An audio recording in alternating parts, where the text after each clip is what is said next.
Nyagasani Yesu nabane namwe. nawe kandi muhorane.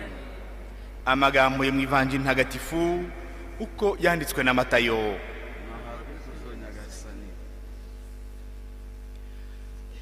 Muri icyo gihe abigishwa bari bateraniye iruhande rwa Yesu ku musozi, maze arababwira ati ntawashobora gukorera bashebuja babiri.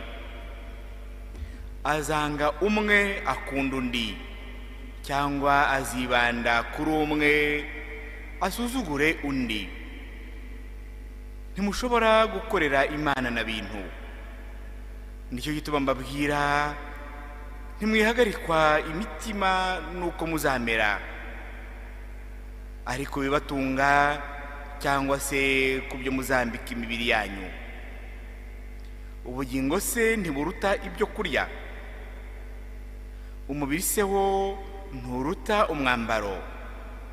Nimurebe inyoni zo mu kirere, ntizibiba, ntizisarura, nta nubwo zihunika mu bigega, nyamara so wo mu ijuru arazigaburira.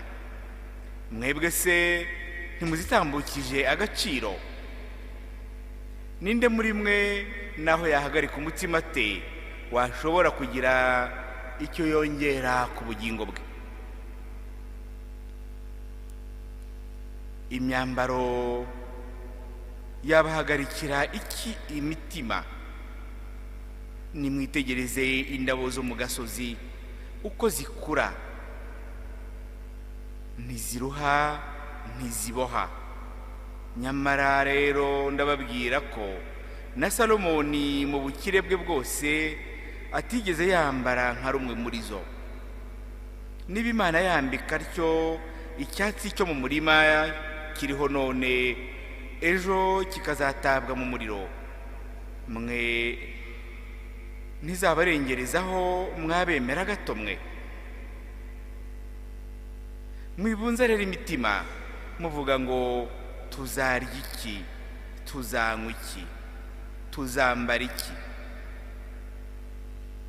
Nibyo byose abanyamahanga bahihibikanira. So wo mu ijuru azi ko ibyo byose mubikeneye.